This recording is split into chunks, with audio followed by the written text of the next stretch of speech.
and welcome to the first episode of my travel blog. Today's stop, Bologna. Here I'll show you the most popular touristic attractions from this wonderful city, how to make the most out of your time here, and what traditional meals you should try here or at home. Remember, travel doesn't always have to be expensive. I'll show you. Follow me! I went to Bologna with my family in summer 2014. We wanted to get the real Bologna atmosphere, so we rented an apartment for a few days in a building built in Gothic style in the Middle Ages. Renting an apartment is more advantageous and more authentic than staying at the hotel. Also, the city is quite small and the main attractions are walking distance from each other, so a few days should be enough to explore the touristic points. Of course, if you want to explore the city more in depth, you can choose to stay there for as long as you like. It is a very beautiful and peaceful place. First stop, the University of Bologna. It was founded in 1088 and it is the oldest university in the Western world. And it's still a prestigious academic institution. Then we visited Piazza del Nettuno. It is named after the fountain it hosts, Fontana del Nettuno, which means Neptune's fountain. The fountain was built in 1566 from bronze and stone, and it was designed by architect Tommaso Loretti and executed by Bologna.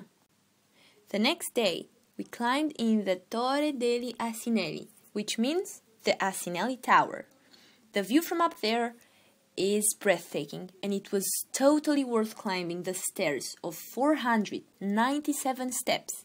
I don't think that going to the gym was popular in the Middle Ages when the tower was built, but people definitely kept fit from using the stairs all the time since they did not have elevators. We saw the whole city from up there and understood why Bologna's nickname is the Red City.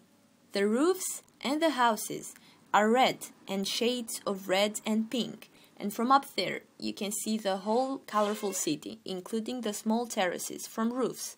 Also, you can take selfies from up there with an amazing view.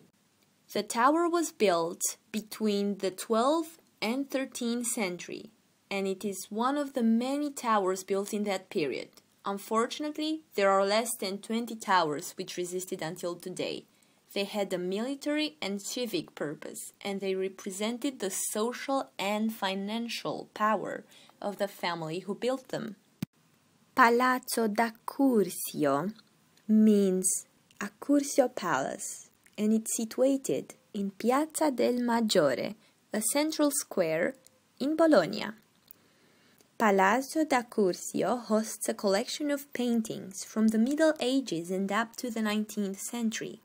Nowadays, it also hosts the city council on the first floor. The entry was free when we went there, and it is definitely a must-see if you go to Bologna.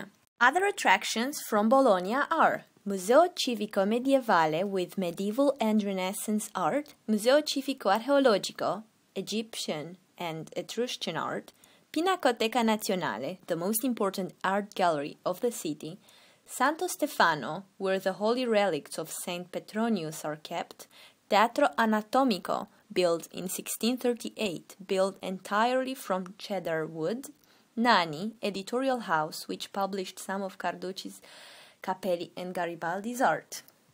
We also had coffee at a small coffee shop with self-service and with a very simple but nice terrace outside the shop.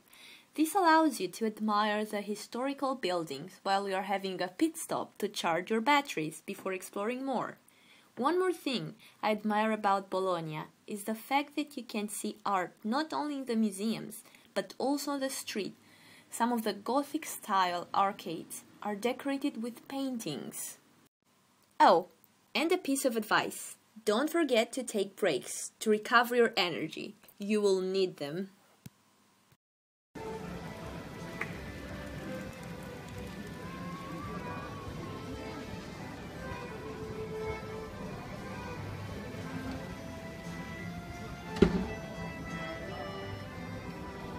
And I do admire the street art too.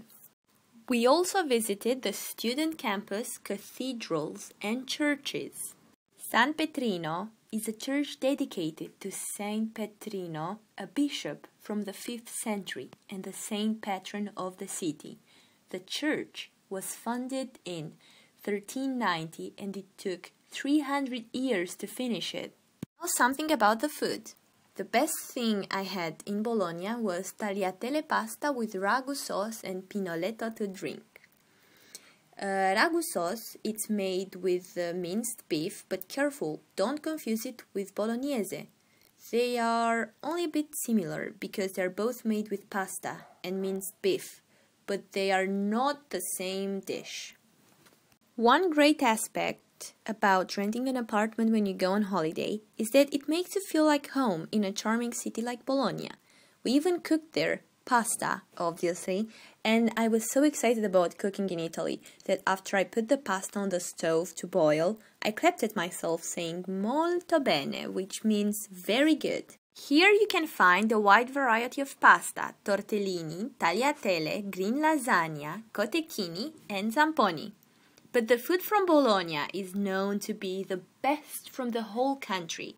This is where the city gets its other nicknames, grassa or grassana, which means fat or fatty. So don't limitate yourself just to pasta and pizza. Try something else.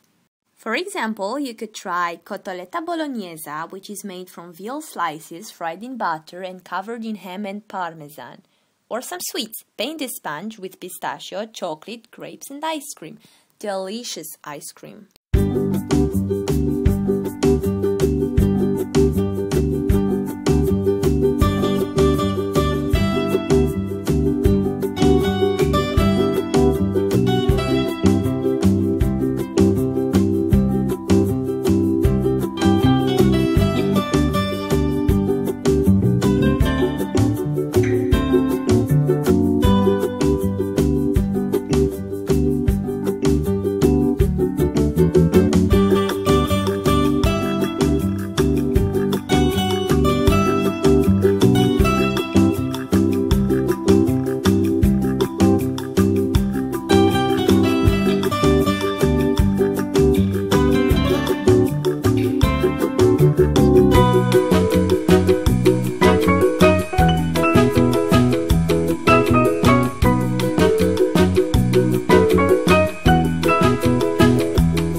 I hope you enjoyed it.